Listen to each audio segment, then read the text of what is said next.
If you don't stay down and you never quit, come on over here and sit on the far end of the bench.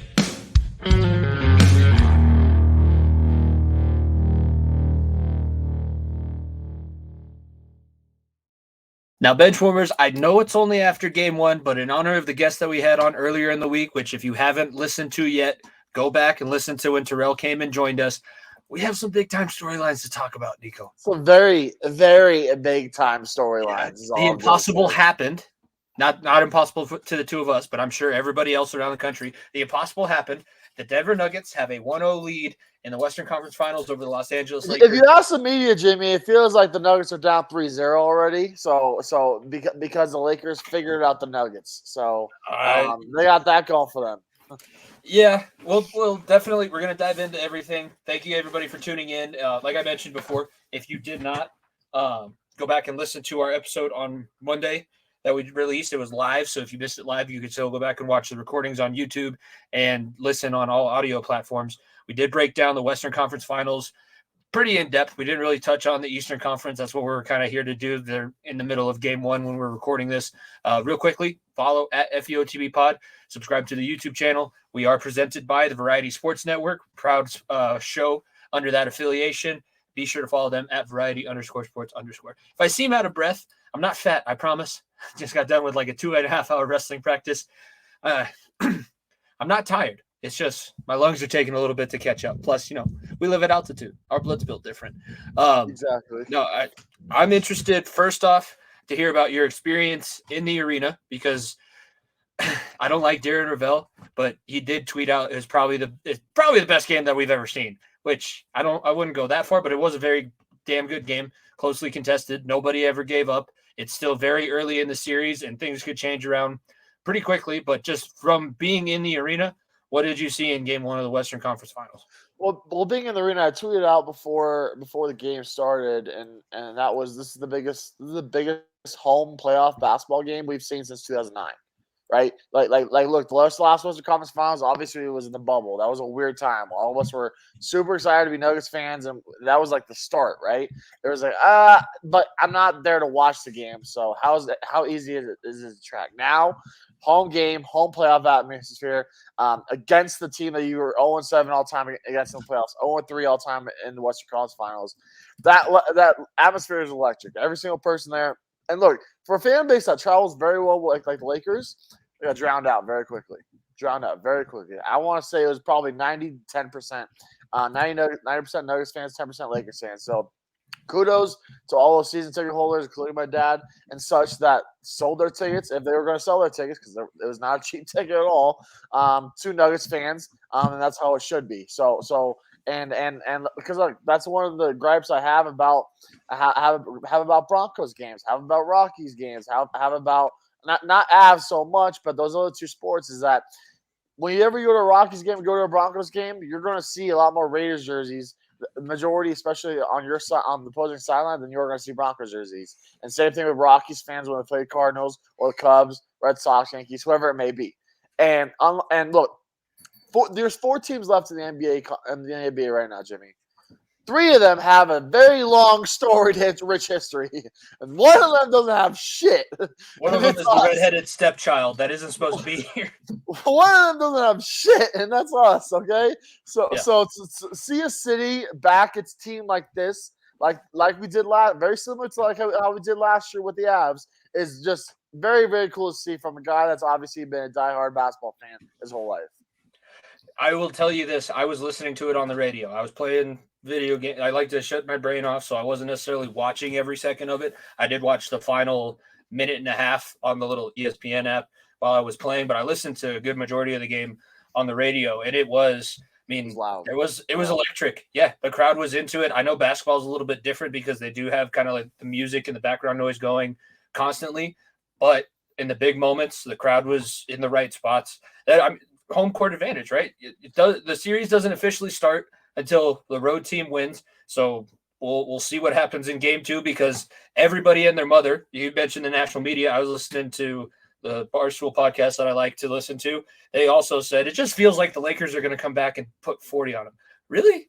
I get Anthony Davis kind of had a quiet night scoring 40, LeBron didn't look great. I wouldn't say that there's anything to show me that LeBron has figured anything out and is going to go off in the next game. He is LeBron James, so I could be very wrong about that. It is strange, though. Just the people being here. I'll tell you, I saw so many more Nuggets jerseys and Nuggets shirts at school. It's kind of they're selling Nuggets shirts on the side of the damn highway. It's the first time I've ever seen that in a little pop-up tent. People are side hustling for Nuggets gear right now. That's how wild it is. It is. I mean, the state is not necessarily known as a basketball state. I would say New York is a basketball state. California has pretty much everything, but they focus a little bit more on basketball. It's been tough. I know that you love it and your family loves it. I know that you know plenty of people that love it. It just doesn't seem like it doesn't have the hold on this place like everything else does. This has been a Broncos town since they've been here in the 60s, and I know that the Nuggets have been here for a long time too. But like we said, the Nuggets were basically dropped off by the FedEx man, if you've heard that analogy before. Denver was kind of like, I guess we can have a basketball team. We have McNichols Arena. Why not? And then now it's turned into the Pepsi Center / Ball Arena. And talk about just in true old school fashion. They had to build everything from the ground up.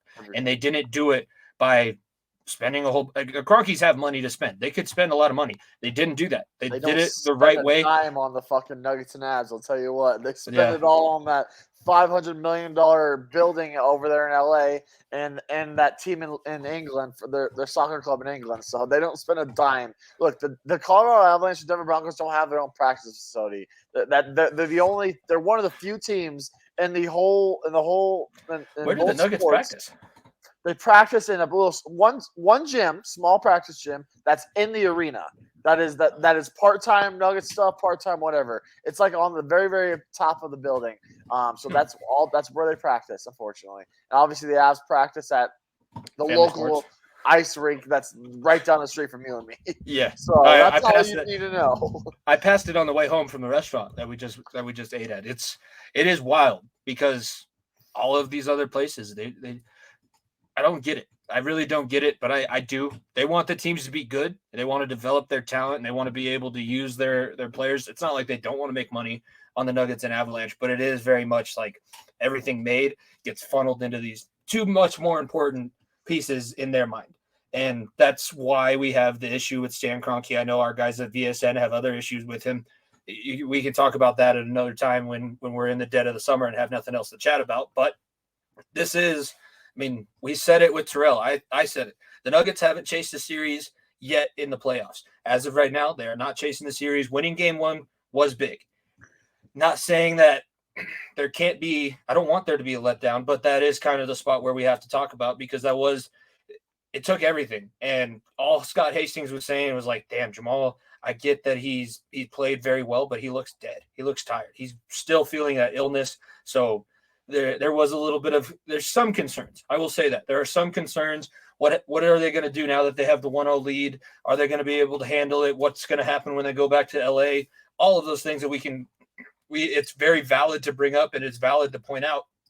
But what they leave out is that Jokic had a double-double at the end of the first quarter and finished with a triple-double, scoring 30-plus points. Yes. No. So there are – as good as you could say the Lakers tried to fight back and make it a game, the Nuggets were in control pretty much from the jump. Oh, they absolutely were in control, and like I said, look, the team got complacent at the end of the game. That's that's what scares me a little bit. That's the most scary part, right? Exactly, because when you get complacent to a LeBron-led team, bad things will happen to you. Luckily, you got a stranglehold of it at the end of it, and we're able to be like, yeah, let's settle down. Figure it out, but you played prevent basketball for the last 8 minutes of the game. Hence the reason why the game was at a 3-point lead at one point. You never gave up the lead outside the first 2 minutes of the game. So that was massive. So like I said, the game was close at the end, but the Nuggets still ended up winning. And look, there's this narrative going around saying that that the Lakers figured out Nikola Jokic. That obviously throwing Rui Hachimura on him and playing Anthony Davis in drop coverage is going to change the whole series. Last time I checked, there's only one team up 1-0 currently. Like you could say that the Lakers, that is a moral win for the Lakers. That the Lakers figured out Nikola Jokic.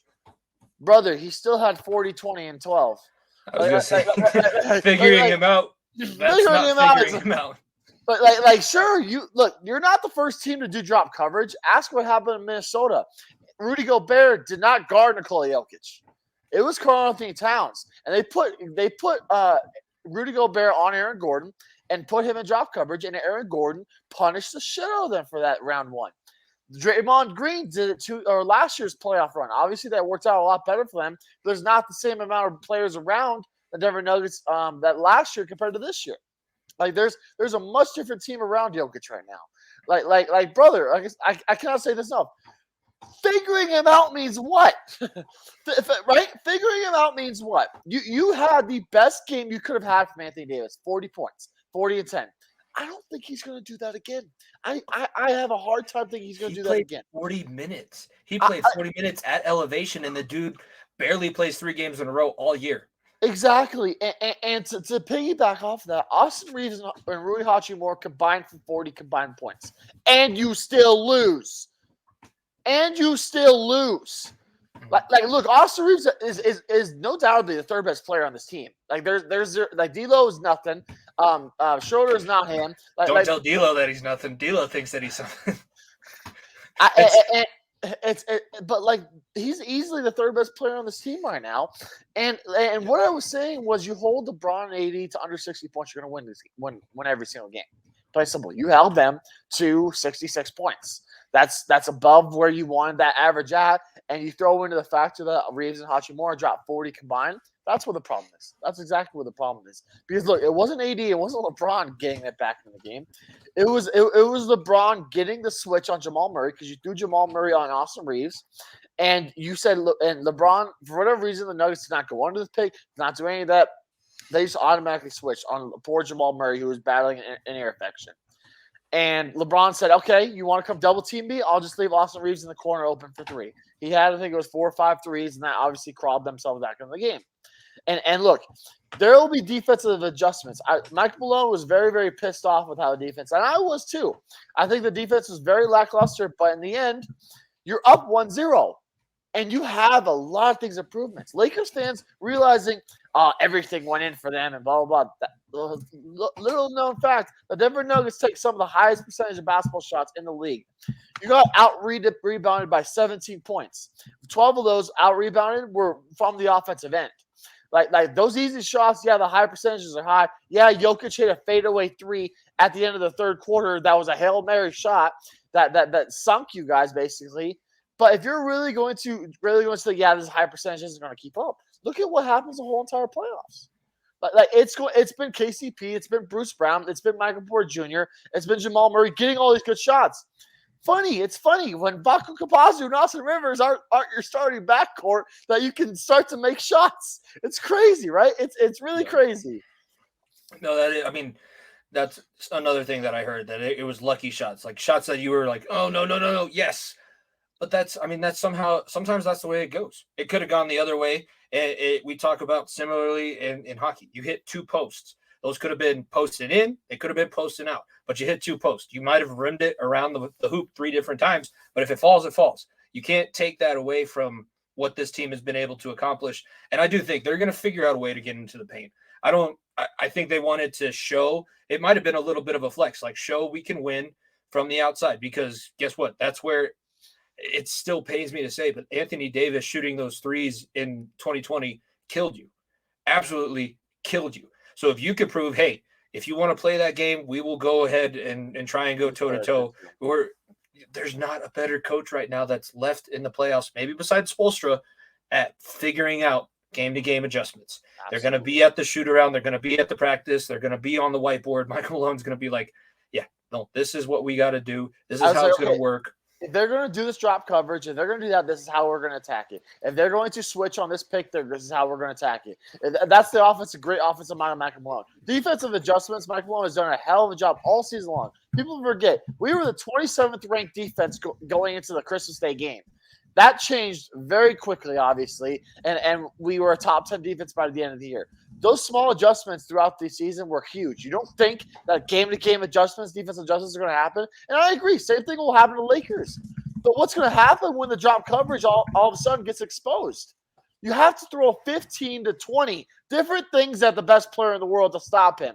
You think one thing's going to stop him, Lakers fans? This series will be done by Monday night in 4 games. If you think that's all you're going to do to win, plain and simple, plain and simple. Because you do not have the offensive firepower, you do not have the defensive pressure. Yeah, you pissed off Jamal Murray, but the man is sick as a dog. And he still scored 30 points. So you could say, yeah, we were swimming in Jamal Murray's head. Yeah, our defense was good. No, this is supposed to be the number 1 defense. I was told going into the Western or just the conference finals, and it got 132 points on its head. I expect a much better defensive game in game 2, but plain and simple, the Nuggets have shown if you want to play a slow game, you're gonna have to beat us in the slow game, and no one is better at winning those 90 to 82 wins than the Denver Nuggets because you play to our pace. You lose 132 to 126. You want to keep it fast paced, Los Angeles. You absolutely want to keep it fast paced, and you're not able to win those fast paced games. You're in trouble. You took the words right out of my mouth. That's how you know we've been friends and been doing this show too long. Because I was just about to say the same thing. Like, this was. That was the best shot, I think, because Murray's going to be healthier. Now they know, okay, the big bad Lakers are coming in, and if you're watching on YouTube, which everybody should go and do, like the video and subscribe, we're going to play the last time. Not the last time, but from what I remember, we talked about my love of the WWE. It happened to pop up again with this matchup. So we'll have that to show the people who are watching on YouTube, and the guys that are listening on audio will be able to hear it. But that was talk about a must win. The Lakers, Terrell said it too. The Lakers always win game 1. They always get out ahead, and they always establish a series lead, whether they were home or they were on the road, because they started the first 2 rounds of the playoffs on the first 3 rounds of the playoffs now on the road. That's why this load management, I don't think it's going to go away. It's not going to change. But even Charles Barkley, who sometimes I like, sometimes I don't really like, is just repulsed by this. And I think it's going to play into effect when you have to go to game 5. Let's think about what these Lakers are going to look like at game 5, going elevation back down to sea level, back to elevation for what's going to be a pivotal game in the series, one way or the other. I feel like the Nuggets showed they have a little bit more gas in the tank. They haven't had to grind quite as much. They haven't had to put in the minutes and waste their big stars. They've been able to kind of use their bench so that Jokic, who played pretty much almost all of the game except for a few minutes here and there last night, he's going to be able to go as long as he needs to. He's not going to get tired and get blown into these double overtime games. He hasn't had to waste himself. He's got all of his gas left in his tank. For the people that say Jokic is the most unathletic, unconditioned player in the league. Argument. It's really funny when other teams come into the Mile High City and think, oh, yeah, this fat lard over here cannot run me up and down the court. No, he's used to playing in this altitude. It doesn't just not affect him, by the way. Like you could say he's unathletic. That's fine. Last time I checked, he had more dunks in game 1 than LeBron James did, funny enough. So there's a little fun stat line for you. But yeah, he conditions himself so well in this altitude that he can bump bodies the whole game and play to his pace where he's gonna slice and dice you, plain and simple. And look, now you're in a situation where the Denver Nuggets are now 8-0, or sorry, is it 8-0 or is it 7-0? It's 8-0, I think. Maybe it's 9. What's the home record? I think it's would have been, it might be 2 and 3 in the first round. We've played 3 home games each. We're 7-0 at home. Sorry, 7-0 at home this playoffs. Lakers obviously have not lost at home either. So, like I said, the road playoff win is going to be the most important one. Whoever gets that first, because now the Los Angeles Lakers have to win the game here. They have to. You come out and win game 2 if you're Denver Nuggets. They have to win 2 on your home court for a team that has not lost. And look, I forgot to talk about this X Factor when we were talking about X Factors with Terrell on Monday night. Was when the Denver Nuggets outscored or out-rebound teams, Jimmy, they're 9-1. 9-1. Every single game that they've out-rebounded the opposing team, they've won outside of one game, which was, I believe it was game 3 against Phoenix, which was only by like 1 rebound. 9-1 when you out-rebound the opposition. And if you are able to crash the boards, it provides second opportunities, not allow second opportunities for opposing teams, you're going to win a lot of ball games. And that's what Malone is preaching right now. He's like, don't turn the ball over, get the offensive rebounds, go get your own defensive rebounds, and do not allow all these opportunities to score. So like I said, these boys are. I have all the confidence in the world. I do have all the confidence in the world. I picked Nuggets in 5. I still stand by it. I think that we come in. And look. I would love to send a message game too. Plain and simple. Like everyone's thinking that you aren't this hot team. And look, yeah, LeBron's a big bad wolf over there. Yeah, the Lakers a big bad wolf over there. But they're not better than you. They aren't. Start sending messages. You send a message when you whoop Phoenix's ass. You send a message when you whoop Minnie's ass. Now it's time to send a message on national television. You sent the message on game 1 that Jokic is the best player in the world. There's zero arguing that. Anyone that wants to argue that with me can bark up a tree, because every single valid argument you have right now is dead. It's absolutely dead. Absolutely, what he's done in the postseason. So you've allowed that argument to die. Now let the argument die that you are the fucking front runners. You put stomping on them in game 2 and let the world know, yeah, we aren't playing around. This ain't no one-hit wonder. We've been doing this for 82 games. That's why we were the best record in the best conference in the West. That's why we ran through the Phoenix Suns. That's why we ran through the Minnesota Timberwolves. Show the world who you are. Because like I said, no one's going to respect you until you make them earn your damn respect. Plain and simple. No one is. Like I said earlier, 3 of these 4 teams have more than 3 championships. More than 3 or more. 2 of them have the most championships in the NBA's history in the Boston Celtics, Los Angeles Lakers. Miami obviously has a long storied history too. And you are the only team, like I said, you are the fucking ugly stepchild. Act like it. Like it. Don't fucking like remember that if you remember that Milwaukee and Phoenix series, those 2 teams acted pissed off, being like, no one fucking believes you. Milwaukee, same thing. It had been a long time. No one respected Giannis being like, yeah, he's a 2-time MVP, but when's he going to win the big one? Same exact thing happened. It's your turn now. It is your turn. It's great to see, and I don't like the argument that Jokic isn't athletic, because those Euro steps at 275 pounds, his body control that he has, that shows the athleticism. But also, that's what Terrell kept mentioning. He's 275. If you want to bang bodies with him at altitude, you're only going to have like two or three runs in you, and then you're going to be like, God damn it, this is too much. It's too much. The Lakers do not have an answer for Nikola Jokic outside Anthony Davis. They throw Rui Hachimura on him. It's going to be a long day. They want to try to throw Tristan Thompson out there. It's barbecue chicken alert. That's the only matchup defensively. And Anthony Davis is a hell of a defender. I am not denying that. He is a hell of a defender. That's the only. But if you want to test Anthony Davis getting in foul trouble, be my guest. Yeah, and he wasn't in foul trouble. I didn't realize that coaches could challenge who they think the foul should be assessed to. That was something that I learned. That was very smart by Mike. It was third level thinking. Instead of Jamal getting his 5th, Jokic getting his 3rd was a huge point. And Malone is so smart with, like I said, no one knows his team better than him. And he's been the perfect gel person in getting these boys ready. I think it's been great. Anything else that you want to touch on before we show what everybody thought was going to happen in game 1 in this series? Yeah, game 2, I expect another win. I'm not sugarcoating. I expect another win. You lose, then like I said, then you're going to be in trouble. Los Angeles is a very good home team. It's a dogfight. So go out, send them a message like he did game 2 against the Phoenix series, where everyone's like, it's going to be guaranteed tied up. And you came out and you won a defensive battle. You were down for most of the game. You won a defensive battle game 2 against Phoenix. Let's do it again. Let's come out, show some firepower, and put it on these guys. This team that is not better than you.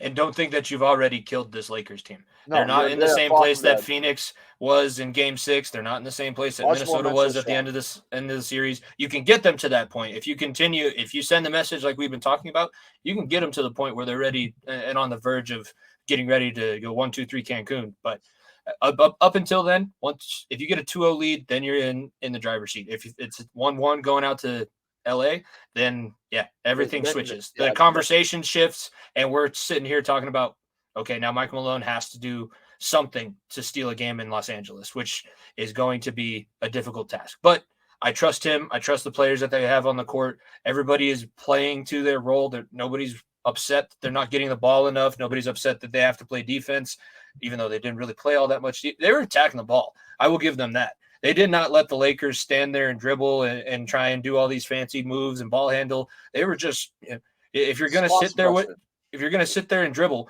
I'm going to punch at the ball. I might miss and hit you, and I'll draw a foul. That's fine. The Lakers were into the bonus at the beginning, like midway through the fourth quarter.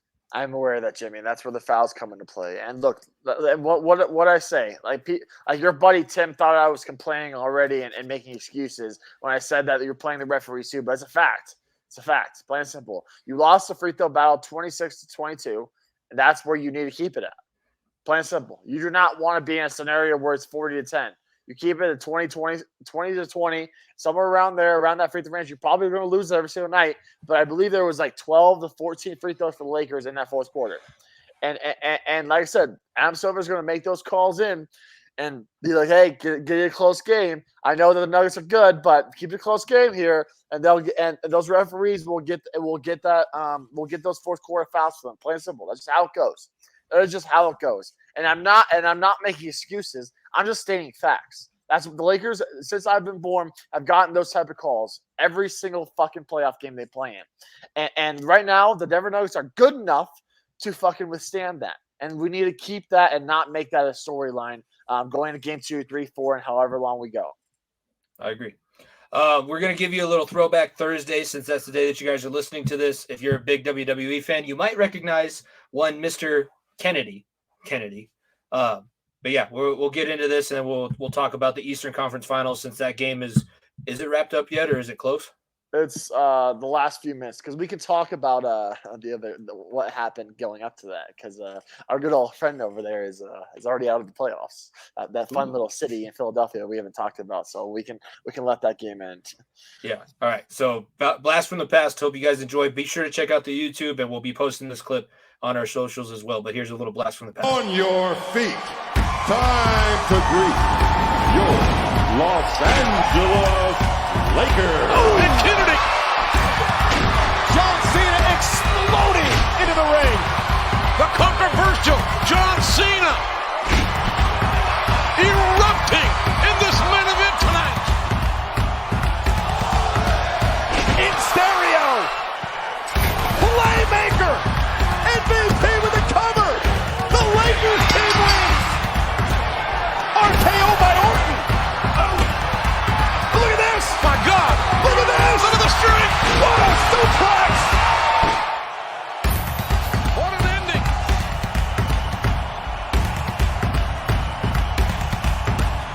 On your Obviously, Vince McMahon and Adam Silver think a lot alike because if he could, he would have stacked the Lakers team like that. Batista and John Cena, especially in 2009 on the same tag team, that was stupid. And to put context into that was 2009, obviously, with the Nuggets versus the Lakers in the conference finals. And the reason why they did that was because Vince McMahon was so pissed off at Denver and the Cronkies and Ball Arena that they scheduled a conference final game the exact same day and Monday Night Raw was supposed to be here in Denver. Like the exact same day. So instead, they took that show to California and look, John Cena, who was a big time Lakers fan, I remember specifically him at that series. He was here in Denver. I remember he came to Denver and he was wearing Lakers stuff too. And I was like, fuck, I really liked you. And then you really did this to me. So and that's why he squashed those guys way back when. So and look, that caused a ripple effect where WWE didn't come back to Denver, I believe, until it was 2013, 2014. It was a 5-year hiatus because of how pissed off Vince McMahon was at the city of Denver for doing that. So, yeah, I remember that specifically being like, really? Like I looked at the people who are on both teams, and it's funny now because obviously Cody Rhodes is a dog. Big Show, obviously Hall of Famer and all that, but it's just funny looking back. And I was like, really, you're that fucking petty? Like, come on, like you didn't have to put them in fucking jerseys and just have them whoop the shit out of our guys. Like, come on. Yeah. Did you see also Jerry the King Lawler was on the Lakers team too? Everybody knew what was going to happen in that match. Yet people still watched. I was one of those people. I am including myself in the people that watched that live. I just thought it was funny that's what popped up on my Instagram feed this week with the Lakers Nuggets matchup happening again. Let's change gears into the Eastern Conference with a series that we haven't really talked about. A couple series that we haven't really talked about. Miami does knock out New York. They pushed it to 6. They won 4-2. Yeah, it doesn't really matter. The Celtics reawoke, and Doc Rivers is fired. Series lead. So we have the Heat and the Celtics in the conference finals. But I know you want to back up and talk about this league MVP. Let's talk about the MVP, Jimmy. Let's talk about the 14 point minus 27 in Game 7 MVP. He can't do it all himself, Nico. He can't do it all himself, though. Yeah. Oh man, I had a field day. Is all I'm gonna say. Is look, Philly blew out Boston in Game 5 in Boston, which I thought, Philly may actually get over the hump. And then Doc Rivers, Joel Embiid, and James Harden happened. Like it's comedic. It's like clockwork, Philly. Like it really is. Like if you're a Philadelphia fan, I don't know why the fuck you still listen to our show. Not shit I give you. Maybe it's because Jimmy has a Rocky poster in his back. That's the only reason why. But it is hilarious. It's so funny that you thought that this guy was all world. You really he is the worst MVP of the last 5 remaining MVPs. It's not even close, right? Jokic is better. Giannis is better. James Harden is better. And I'd argue Russell Westbrook's season is better. You gave him a pity award. Congrats, Philadelphia. Like I said, throw yourself a parade. Throw yourself a parade because it's like I throw into fruition because the world is realizing, oh, yeah, there wasn't really a conversation. Like this is undoubtedly the best player in the world. Like it's funny now. Like it really is funny. And dropping 14 points minus 27 and being like, yeah, James and I can't do it all ourselves. It's very funny. It's very funny. Very funny. And look, I am one of the Doc Rivers' biggest critics. He did not. It was not his fault. It was not his fault. No. It was not his fault at all. So you don't expect the two former MVPs that you have in your lineup to pull that. That wouldn't have lasted in a high school game. It's so funny, Jimmy. I just laugh, and you get embarrassed by 32. Like I was having so much fun, and I enjoyed that game so thoroughly. And look, I hate Boston. I really don't like Boston, and you don't like Boston either. But I hate Philly. I hate this. I hate Sixers, and I hate Embiid more. It's just poetry. Look, us in Denver knew what was going to happen. The national media is finally waking up to realizing like, oh. We didn't want to give him a third because he's not all world, but oh wait, yeah, he is all world. People are forgetting, yeah, he's going to be an all-time great, and Joel Embiid is going to be like, they gave him that MVP. This is a Steve Nash 2005 MVP with Kobe going off type of MVP that they're giving out. So, and look, Philadelphia, the new CBA that came out being like, oh, for you to winning awards, you have to win X amount of games. Joel Embiid will never win MVP again. So let's give him a hand, Jimmy. Let's give him a hand. Give him a hand. They won something this year. They won something. They finally won something. That beautiful city finally won something, Jimmy. And James Harden is going to be one step already foot in Cancun and on his way to Houston. So now Joel Embiid is going to have to beg Daryl Morey to get Damian Lillard, or the Sixers will still be processing for the 12th straight year. Yeah, I just love. I can't hate to have a smile on my face because I was told that January game was the back that broke. Like that's the conversation ending there. That game in January. We're in May 17th. Are the Sixers still playing, Jimmy? I'm not sure. When's their next game? I feel like they are. They have to be. Yeah. They're scheduled again, right? Because they won the NBA championship when they beat us in January. I think Summer League starts in June. There we go, or end of July. They're not winning summer. They'll make it to the championship of Summer League and lose because that's. I feel like they're realizing some of this karma. Maybe they'll put Joel on that team to make them feel like they have something and they can win against a bunch of rookies. Maybe they'll throw Joel to get some more work in because it looks like he needs it. 15 points minus 27. That's your MVP, ladies and gentlemen. That's your MVP. That's not incredible. My MVP, but that's your MVP, ladies and gentlemen. It's the guy you voted. Yeah. It's incredible because Jokic was not this player when he was drafted. There was a reason why there was a Quesarito commercial. He put in a lot of extra work and a lot of extra time. And the dude has not, other than a few freak things, has not been injured, has not missed games. When he's available, he plays. And I love that. That's why I love Jokic the way that I do. And Embiid is hurt all the time. It looks like he doesn't work out at all. He's like a 70s football player where in the offseason, he gets 400 pounds. He's fat as fuck. He's smoking cigarettes and we're doing whatever else. Now, obviously, I don't know if that's Joel Embiid. He just looks like he doesn't do it. He looks like he does the same summer routine that I do. And if I was in Philadelphia's shoes, where this is now the 4th straight year that I've been eliminated in the second round, and all of this other bullshit, playing in that city right now is hell because like the Phillies, the Eagles, the MLS club that I don't even know the name of, Rocky in the first fight, I just want to show him I could go to distance. You can't go to this. You don't go to the distance. You don't. You look like Rocky versus Clubber Lang right now in the first fight.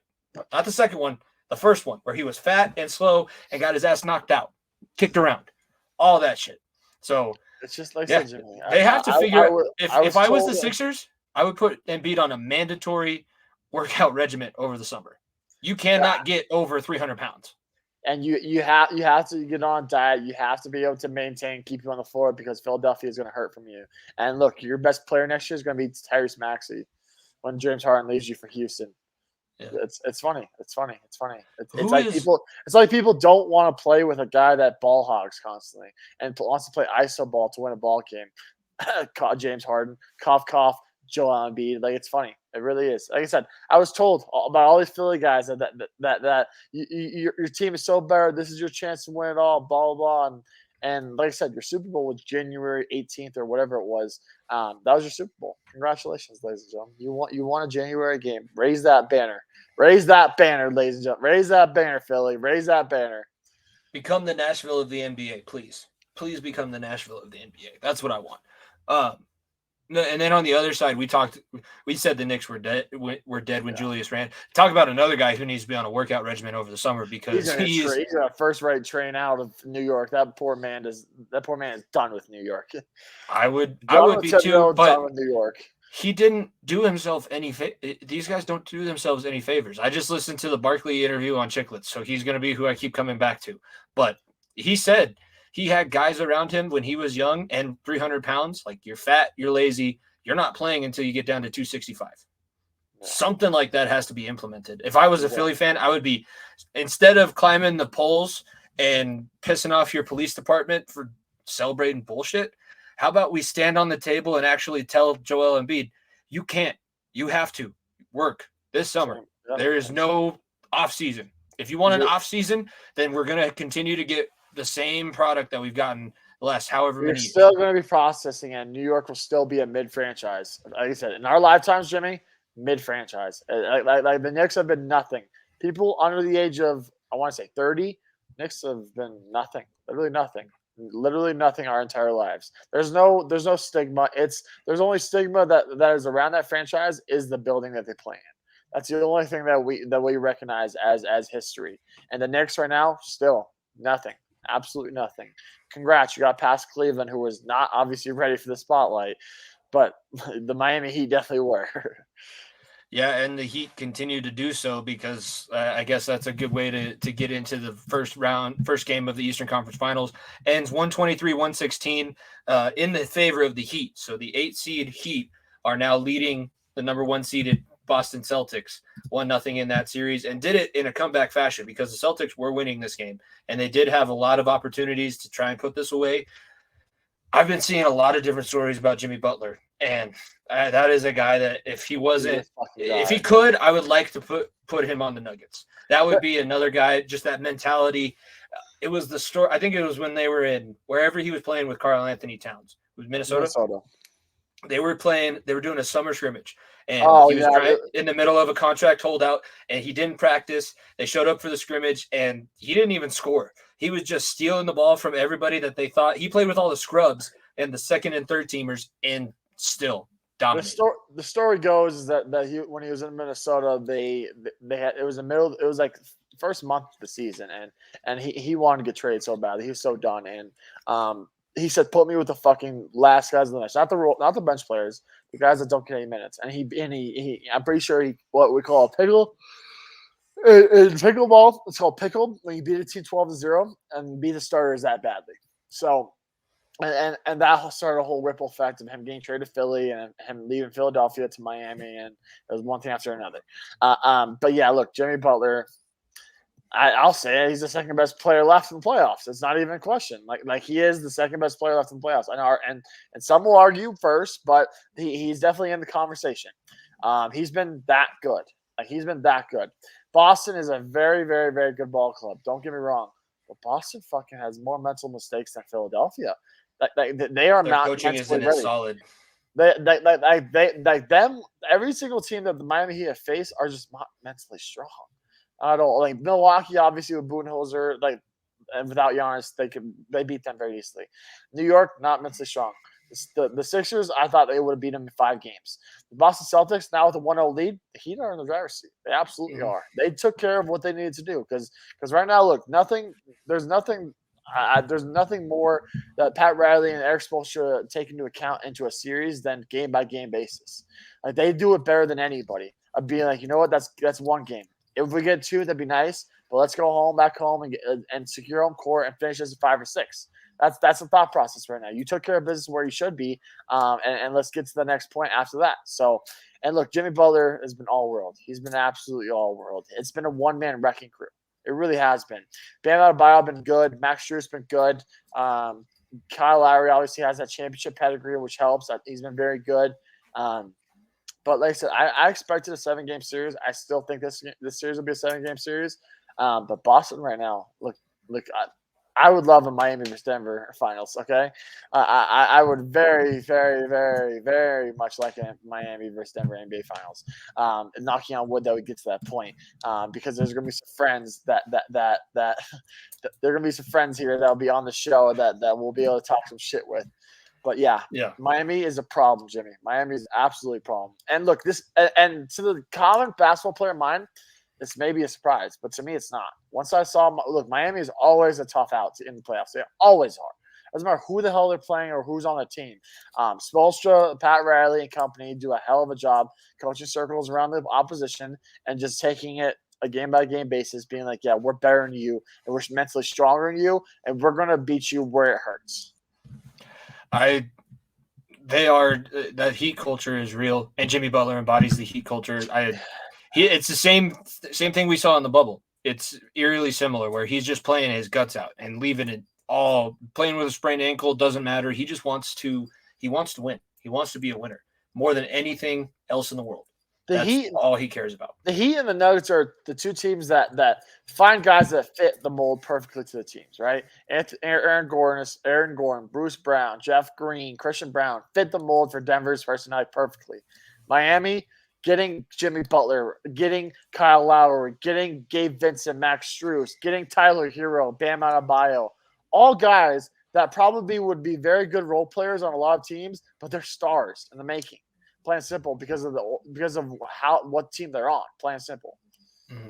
I think that I'm expecting to probably have to see them in the NBA Finals. I'm not saying that we have to play them because I'm not going to do that. Really too, but man, it's really early for both series. But the teams that won because they played the game that they wanted to play and didn't allow the other team stars to take over, and they didn't allow the other team to set their systems in place. They made them play the game that they wanted to play. And the good teams, the really solid teams, they just know how to do that. We talked about it with the Avalanche last year, and I see the same thing with the Nuggets, being able to win defensive battles and being able to go out and score 132 points. I thought 220 for the over-under of game 1 was ridiculous. Nope, should have hit it. I should have hit it. I should have. Me. Solamente me. Yes, I should have. But I did it.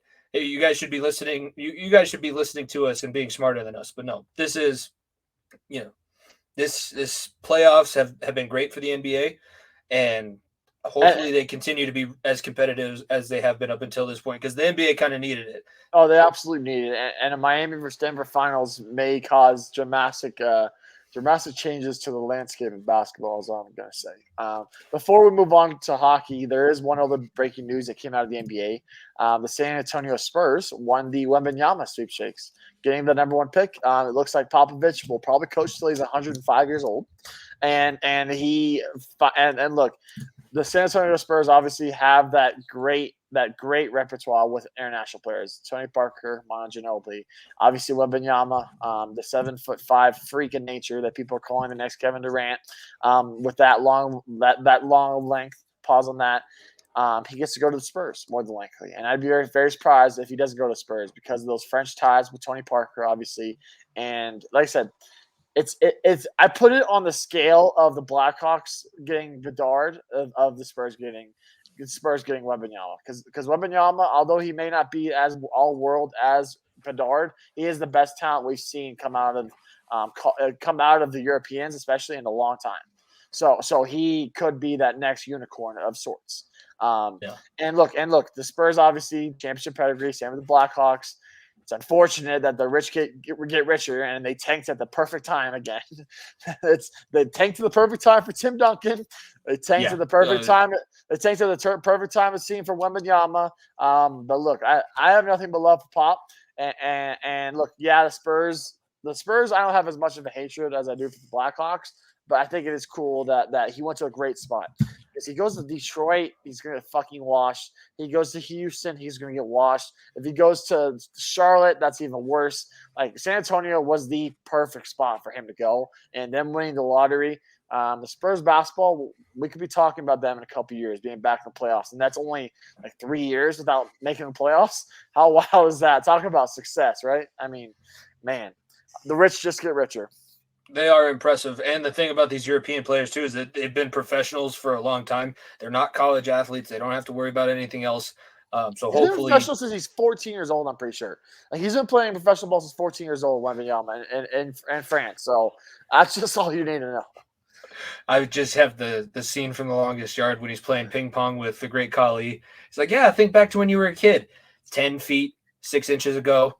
Because not only they're doing the same thing that Kevin Durant did, where they said Kevin Durant was 6'11" coming out. He's not 7 foot. Why would you say he's 7 foot? Wembanyama's not 7'5". He's more like 7'6", possibly going to grow to 7'7", but he's 7'3". God, quit giving him the extra 2 inches. That's the only place that you're ever going to hear a man say, "Don't give me those extra 2 inches. I'm good here. I'm perfectly happy with what I got." Pause.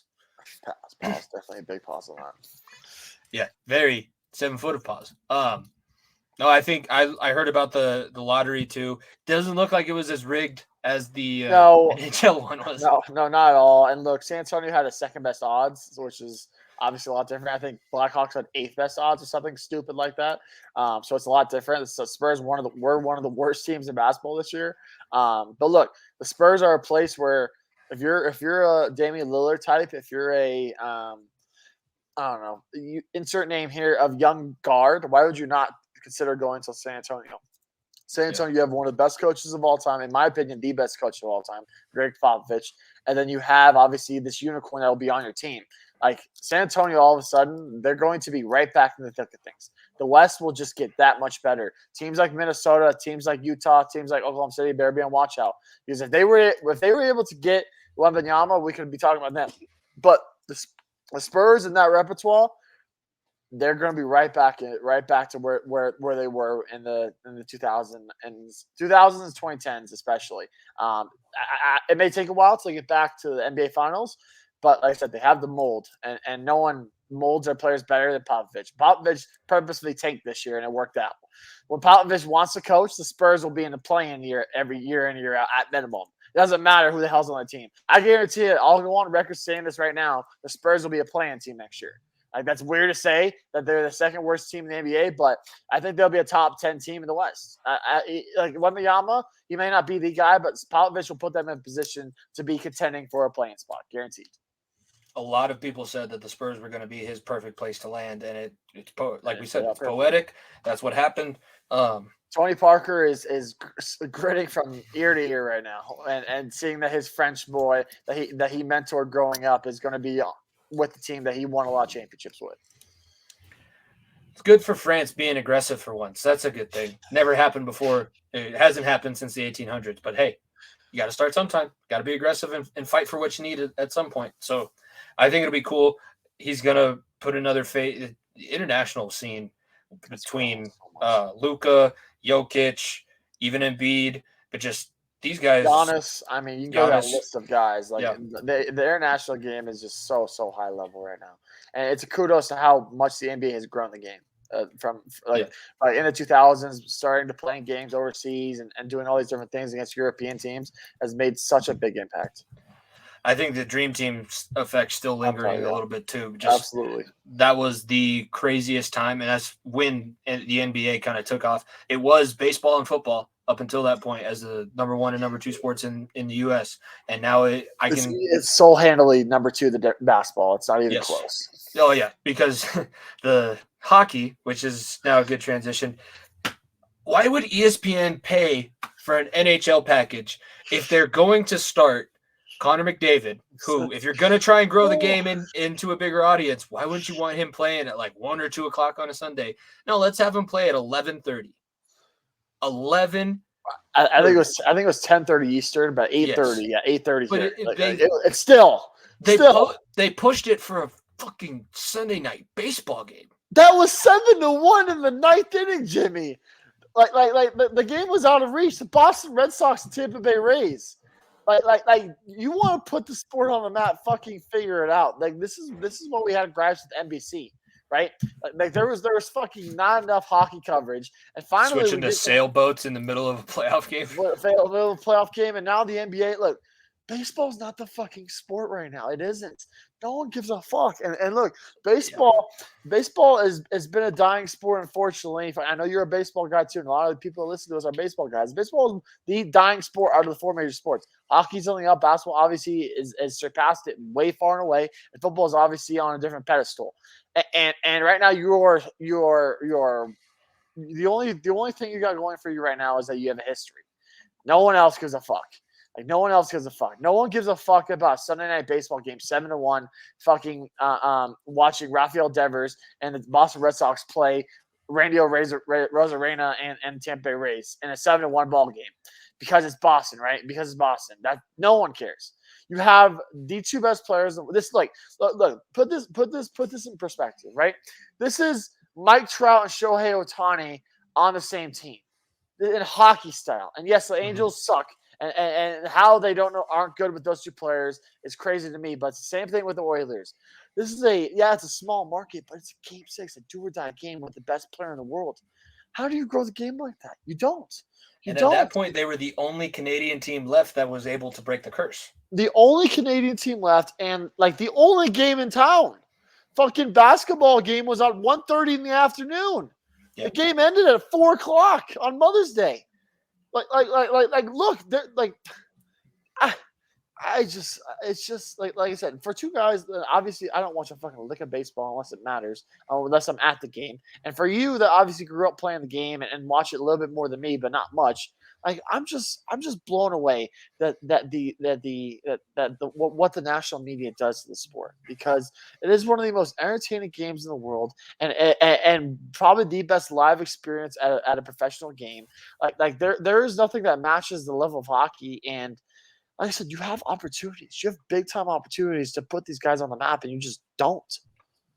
These are some of the most skilled players in their sport that we've ever seen all across the NHL. That's the crazy thing. And Connor Bedard being added into the mix next year, that will even push it further. But I can't tell you how many old NHL guys that I've watched and listened to. They couldn't play in this league. They're not fast enough. They don't know how to score. They're not aggressive like the way the game has been playing. And playoff hockey, for one thing, I get that Sunday Night Baseball is big ratings because there's a lot of old fuddy-duddies that still have just a basic cable package. So they go to Channel 34 on Sunday night and they watch baseball. But you can't tell me ESPN is the king of sports marketing. They're the king of sports media. It's them. They're it. You can't figure out. They know how. They just don't give a shit. That's the most upsetting thing. If anyone knows how to grow a game that needs it like hockey and make it more accessible for everyone and people want to get invested, ESPN should know how to do it. They do. They just won't. It's almost like they refuse. Your mic's up. Your mic is up. they've done a way better job than what NBC did. There's no doubt about that. But at the same time, there's still a long ways to go. TNT obviously has done a hell of a job. I think TNT has been the mold for what NBA talk shows should be, and they've molded that into a hockey channel that's been perfect for the game. Perfect for the game. TNT hockey games on TNT for the NHL playoffs have been outstanding numbers. ESPN still listening to fucking and look. I have nothing against women announcing sporting events. I think Doris Burke does a hell of a job. I think Katie Wingy here in Denver does a great job. Leah Hextall's got to be the worst person I've ever listened to on a hockey call, and she consistently gets games game in and game out. Like there's a reason why people listen to their local shows because you don't put in the right people. Put people that are mindful. Put people that have their own Doc Emmerich style and build off it. Because like I said, watching that game, I think it was game 1 for New Jersey, or not New Jersey, Florida, or maybe it was game 1 or game 7 for Dallas and Seattle. Watching that game, Bucci Gross, I love his Bucci overtime challenge. I love all that, the different things he grows the game, but fuck, he is boring as shit to listen to. Like it was like, what the hell am I listening to? Give me some energy. Give me something. Yeah. This is game fucking 7. Like I'm falling asleep listening to this shit. Like, come on now. Like it's bad. As a play-by-play guy in the NHL, you couldn't have been put in a better situation. If you understand the game and what you're trying to look at, you know the rules. It's constant motion. You should be, and there's just so many opportunities to get invested. And here's the other thing too. TNT tried to swap one of their games with ESPN so that they can get that game played earlier and in front of more people. And then ESPN gets indignant. They don't want to do anything, but they're not going to play ball with anybody else because they just assume like, oh, we're ESPN. They'll watch the brand.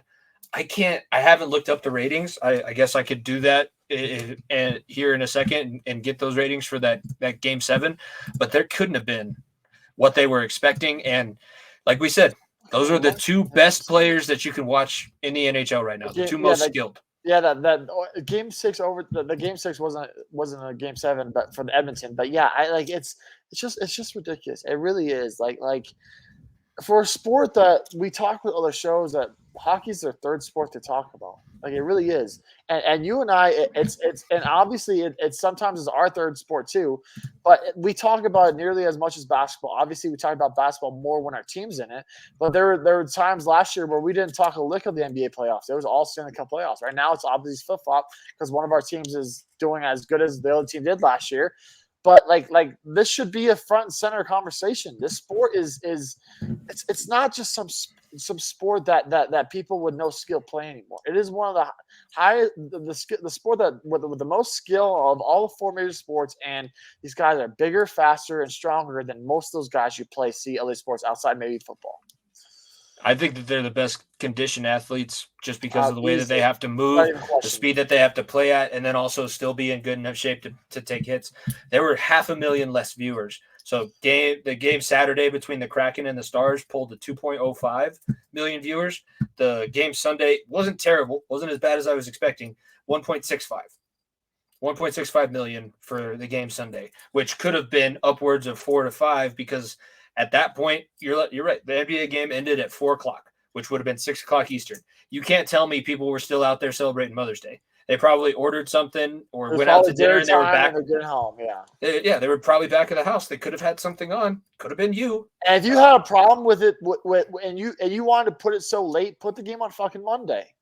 Like if that's what you're so worried about, is that interfering with the fucking middle of May baseball game, then put the game on a damn Monday. God, it's not that difficult. There's nothing on Monday. There wasn't. Yeah, no. Monday was game 1 of game 1. No. Tuesday was game 1. Tuesday was game 1. Yeah, there was nothing Monday. There's no basketball at all Monday. Like you could have been the front and center of Monday night if you really wanted to keep that baseball game so much. Like I don't know. It's just asinine. All the answers are there. It's just a matter of now convincing ESPN that you're not untouchable. You do have to put in some effort. It seems that and they haven't even been in the relationship for very long, but it's like when you're in a relationship and you get to the comfort zone and you're no longer putting in the effort. You're just like, oh, they love me. They'll stick around. Yeah, they might. They might love you. They might stick around for a little bit longer, but this is not a good long-term investment. And the money that you're spending on the damn rights, you might as well use it I know that you have money to burn. You're going to make it all back in the NFL season. It blows my mind. It blows my mind that people with that much money and power just can make the decision. And like I said, I don't mean to keep beating a dead horse here, but like I said, there's lots of ways that the game of hockey can still grow, and it's just not happening. Yeah. I think we're in a good spot. Let's talk about, because these series haven't started yet. The games will be playing on Thursday when people are listening to this. So we have the Eastern Conference final of Carolina and Florida, and then the Western Conference, Dallas versus Vegas. So you have the 1 versus 2 in the West. You have the 1 versus the last team to make it into the playoffs in the East. But we've given them their flowers in the last 2 rounds. I think we've touched on Toronto. It's pretty much it's the same thing that we have to say. You can listen to the show last year where they got eliminated. It's the same topics. They're not physical. They're not aggressive. They don't fight for the pucks in the corners. And the teams that they play do. And Florida's defense and the way that they forecheck, the aggressiveness at which they play, they're the 8th seed and they're playing like it. They shouldn't be here. Everybody knows they aren't playing like it. Yeah, they're not playing like the 8th seed. Like they're playing like they were the Conn Smythe, or not the Conn Smythe, the President's Trophy winners last year. That's what they're playing like. They've been on absolute buzzsaw. And like I said, Carolina is a very good home team, and it looks like they may have figured it out finally offensively. It looks like that. I'll be honest with you. I think the best goaltender so far in the playoffs has been Bobrovsky. I really am standing on that. He has been excellent for Florida. And he is a guy who they've drafted guys. They drafted Spencer Knight to replace him. They signed a free agent. I forgot who the other goalie was. Lions to be the guy for the most of the season. And they started him game 1, I believe, of the postseason. I think he's hurt now. And Bobrovsky had to step back in. And he has been absolutely incredible for them. And like I said, a deep team with a lot of great young players to go along with the stars that you add in Matthew Tkachuk and company. Florida right now, look, they have a chance to have 2 teams that were the last team and the last seed in the playoffs get to the finals in the Heat and the Florida Panthers. How wild is that, right? And like, if I'll be honest with you, preview, I'm probably gonna pick Florida here. I think that the Caniacs aren't necessarily ready. I think that Florida has all the juice that they had last year during the regular season now translated to the postseason. I give Florida a lot of credit, and I like their coaching and Paul Maurice. I'm going to be on the other side of you with Carolina because similar reasons. Rod Brind'Amour, if he ends up winning it, if they win the cup this year, Rod Brind'Amour is getting a statue at whatever they call their arena because he did it in a similar fashion as a player. And I think he was either a captain or assistant captain.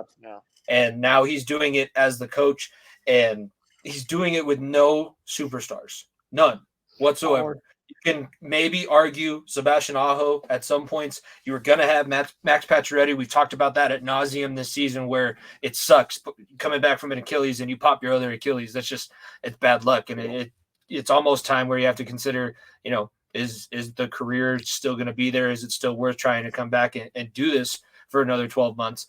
But their defense, the way that they play is a total team game. There is nobody that stands out.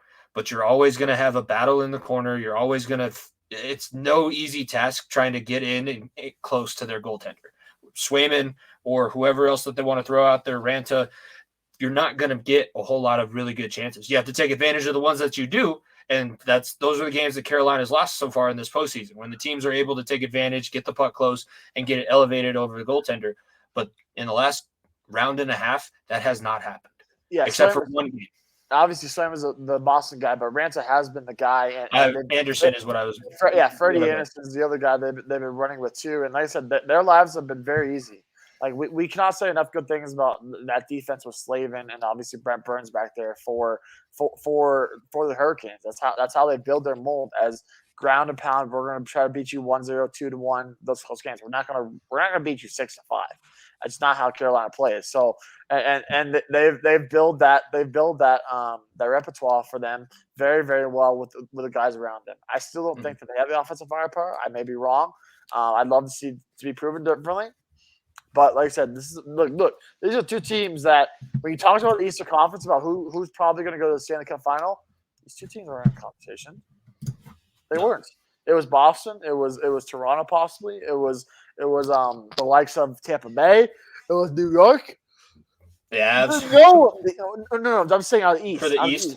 Of the East out of the East. No one was talking about Carolina. No one was talking about Florida for that matter. Yeah, I honestly, when they gave up those the game that they lost against the Devils, I thought that was going to be a turning point for New Jersey. But it's that calming. They don't ever panic. They're just always going to play the same system, the same style, whether they're getting beat 7-0 or whether they're winning 1-0. That's just, exactly the game plan and the style that Brind'Amour is going to put out there. And they just put everything on net. So the goaltender never gets a chance to – they're not dumping it into the corner. Brent Burns is normally dumping it from the red line somewhere near the goaltender where he's got to be on his toes. And if you get a good forecheck out of somebody on that dump, good things happen. They've had so many pucks where it's bouncing over somebody else's stick. It settles at the perfect spot, and the goaltender doesn't even have a chance to see it and get over to that side. So I have a lot of faith in the Hurricanes, but this is the first time that they've made it past the second round in forever. That they're playing for the chance to go to that was the thing that we had to learn last year too. You win the second round, you're only halfway there. There's still possibly 16 more games 14 more games. I know math. I don't teach it, but I know math. 14 more games that you could possibly play, and it's going to take everything. I think that's what the Toronto Maple Leafs had to learn the hard way, is that it doesn't get easier when you win the first round. It only gets harder. It only gets more intense. It only gets more competitive. I think that it's good, and I think it's good for the game too. With all of these teams that are left, none of them are from a big hockey market in a cold area. These are all teams that have been in recent memory and are in the Sun Belt and could possibly bring the game to more people down in that southern part of the U.S. Absolutely. Let's talk about the Western Conference. This is the matchup that I was dreading. I don't even know if I wanted Edmonton to win. I kind of wanted the Kraken to go on and upset the Stars. And it would have been cool to see two expansion teams in the conference final, especially one being a 1 seed and one being the 8 seed. But Dallas does come back. They're able to win. I think did they win in overtime, or was it about to go to overtime? And they won in regulation, I believe. Yeah. I think it was regulation. But I think we would be remiss if we didn't mention the Kraken being able to push that thing to 7, because they could have lost it in 6, and they were down 2-1 pretty much the entire game, tied it. Unfortunately, we know how that goes. Dallas, when you finally tie the game back, that's when they're going to have their biggest push, and that's what happened. That's the way they were able to win that game, so they deserve a lot of credit, and they're there for a reason. If they don't win the Stanley Cup this season, they're never going to win it again. There are the odds-on favorite, like easily. Like the 4 remaining teams, if there's one team that everyone like, yeah, this team probably should do it, it's probably Dallas. Like Vegas has obviously been very good. Don't get me wrong, Vegas has been very good, and I think that they have the good goaltending and Croissant, wherever the fuck his name is, in net, and they've done a great job with getting offensive firepower and Jack Eichel and getting Marchessault and Mark Stoner back too. But like I said, Dallas has the makings of a complete team. Like they have arguably the best goalie left in the playoffs. I'd say argue, because he's been very shaky. You have a great defense. You have leadership in Jamie Benn, Tyler Seguin and company. You have the young and Joe Pavelski, and you have the young studs obviously and Robo, and Rope Hintz as well. So you have a very, very deep team. Very deep team. So like I'd be remiss to pick against them in this series. I think Vegas is a very good team, but in my opinion, this is Dallas's cup to lose right now. I really hope that they don't win another one, but this is like they have the most set up for it. But if you look on the other side of things, Vegas, Jack Eichel looks like he's trying to silence all of the critics and not give anybody any ammunition to throw his way anymore. And here's the thing that I don't hope, but if Vegas is going to learn this lesson at any point, it'll be this year. Stick with the guys that have been loyal to you, because Marchessault and Chandler, I can't even think of his name. They've made my life hell, but like that misfit line of the original Chandler Stevenson is who I was thinking of. That misfit line of the original guys that you had there after the expansion draft are important, and they're the ones that won you the game against Edmonton and put you in this situation. So next year, if you want to be competitive again and you don't want to have they kind of have it figured out already because in the 5 years that they've existed, they've been in contention for a Stanley Cup in 4 of those 5 seasons. They've been three out of the last 4 years. They've been in the Cup final, or not the Western Conference final. Like 2 years ago, they were in the conference final. This year, I obviously, love that. and I their love initial that one. I love that one when they lost to Montreal because I was in Vegas for that. I got to, as pissed off and sad as I was, and I was still having my Colorado Avalanche lanyard on when we went out there. Everybody's giving me shit. And then it was like, I think game 3, or it was game 2. Everybody's like, oh, we'll bounce back. We'll beat Montreal. And then the Canadians just beat them at home. And we were staying at the Park MGM, which is where the arena is and where people have to get on the shuttle, and just the energy going in was high. The energy coming out, you're in Vegas, so it's not like you could be too sad. You can go gamble your sorrows away and find a drink on every stop and corner.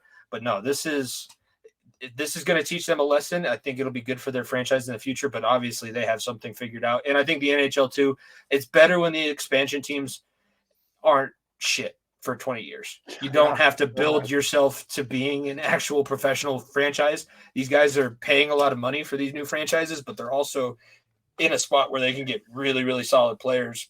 You're not the Jacksonville Jaguars. You're not the Jacksonville Jaguars who are fucking waiting 23 years later, however long it's been, to finally have a quarterback and a team that's worth something. And you're not worrying about. And like I said, the hockey does it better than anyone. Obviously, the Avs weren't an expansion team, but they were a brand new team. And they brought a Stanley Cup in their first year. San Jose has probably been the team that's been struggling the most. They still been bottom feeder. They had a stretch there where they were deadly. They were very good, and obviously they're still trying to get on that. But nowadays, like with how high level the world of sports is right now, basketball, football, hockey, baseball, like expansion teams are not going to start off bad. They're gonna get the cream of the crop, no pun intended, and be very, very good. Maybe not contending right away, but they'll be a team that'd be like, we can conduct a team that builds our identity. That's how Vegas did it. That's how Seattle did it. They weren't picking the big names. They'd be like, we're going to pick guys, they may suck a year or two, but we're going to pick guys that we feel fit our mold of how we want to run a hockey team, run our organization, and put ourselves up for the next 50 years of how this team will be remembered. And they've done a great job doing so. I couldn't agree more with you. Let's make our predictions for the Western Conference and see if we're in lockstep on this one. I'll let you go first. I have Dallas in 6. I think they win on home ice because Vegas has the home ice. So I picked Florida, and I'll go 7, and I'll pick Dallas in 6. I think Dallas. I think Vegas is able to get a couple home games. But I think Dallas ends up winning 2 road games and wins a home ice game 6. We're completely opposite because I think that the Stars will win. I think it's going to go 7, and they're going to have to beat them in Vegas, and it's probably going to be Game 7 overtime. Which now that my team's not left in it, I love overtime hockey. Have fun, yeah. Just play as long as you need to. Just give me an exciting moment, something that I could put on our social media pages. I think that the Canes beat the Panthers in 6, and I think that the Stars beat the Knights in 7. Those are my 2 predictions for the conference final round. Last thing that I think we can wrap up on and send people off, because we're almost at 3 hours, 2.5 hours of content for the week. So you guys get extra podcasts this week. Enjoy it. I don't know how once the summer gets here, we might be able to put out even more. But yeah, Niko will be at training camp starting next week. So don't expect 3 hours of content every week for a couple weeks. So yeah. Unless I somehow get on a long-winded tangent. Yeah, long-winded tangent. But I came across my feed today. I can't believe that this is still a conversation that we have to have. Tempe voted no on the new stadium for Arizona. So it seems as though, because you're in a 3,500-seat arena. Yeah, but it's only going to be for 2 years, and we're going to get a new arena built. Well, now that's not on the horizon. They're gone. They're so gone. I hate saying that because look, I don't like the Suns. I'm not a Coyotes fan. I'm not a Suns fan. I'm not a Cardinals fan. I'm not a Diamondbacks fan by any means. But I have people that I went to school with that work for those teams, and I know that more than likely that means their jobs will be gone, and that's very, very shitty. It's very shitty, and that's so tough to swallow, especially for the Coyotes, who obviously look that was another team that was an expansion team. That just fucking, or that the team got moved there and then just never was able to get afloat for everything. They got to, I believe it was the Western Conference Finals in 2011, maybe it was 2010. I forgot what year it was. That's as far as they've ever gone. And like I said, look, Austin Matthews is from your city. You have a lot of great things going on. And I'll be honest with you, they waited for that Tempe vote until the draft lottery. Like guaranteed. There's zero doubt about that. You win that draft lottery, you are getting a building. Like that is so weird to say, but if Bedard unless you somehow figure out a way to trade up to the number 1 pick, which I don't think will ever happen because Chicago would rather write themselves off for a long time, which they basically already did, than give up Bedard, then your city will be moved. Plain and simple. The team's going to be moved, and I hate seeing that.